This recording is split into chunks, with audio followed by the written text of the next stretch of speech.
আসসালামু আলাইকুম। আজকে আপনাদের দেখাবো আলু দিয়ে দেশি মুরগির লাল ঝোল তরকারি রান্না করার রেসিপি।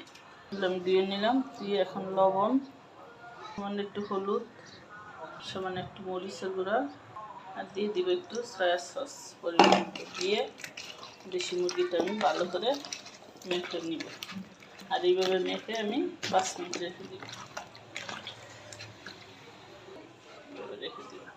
কড়াইটা দিয়ে বসাই দিলাম, কড়াইটা গরম হয়ে গেছে। এখন পরিমাণ মতো সরিষার তেল দিয়ে দিব মুরগিটা ভাজার জন্য। সরিষার তেলটা গরম হয়ে গেছে, এখন মাখানো মুরগিগুলো দিয়ে দিব। এগুলো এখন আমি ভেজে নেব। আমার চিকেনটা ভাজা হয়ে গেছে, এখন নামিয়ে নেব। এইভাবে তেলটা সেঁকে এভাবে তেলটা সেঁকে মুরগিগুলো তুলে নেব। আলুগুলোকে একটু লবণ, একটু হলুদ, একটু মরিচ দিয়ে আলুগুলো ভাজা হয়ে গেছে। এভাবে তেলটা সেঁকে নিয়ে তেলটা গরম হয়ে গেছে। এই তেলেই দিব আমি, যে তেলে বাচ্ছি মাংস আর আলু, সেই তেল দিয়ে রান্না করব।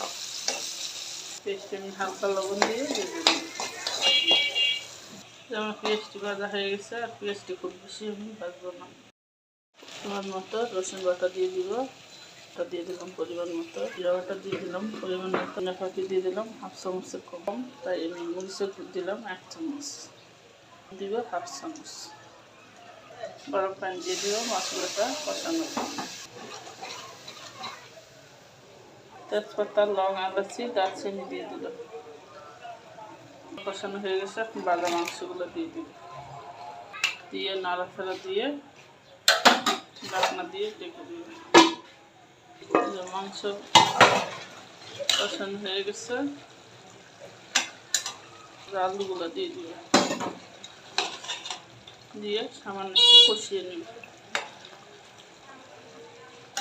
আলুগুলো আমার কষানো হয়ে গেছে, এখন পরিমাণ মতো গরম পানি দিয়ে দিব।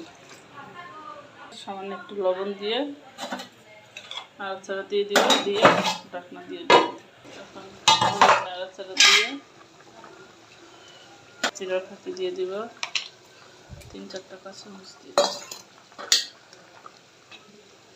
আবার ঢাকনা দিয়ে আলু দিয়ে দেশি মুরগির লাল ঝোল হয়ে গেছে। হওয়ার আগে একটু ঘি দিয়ে নামিয়ে নিব।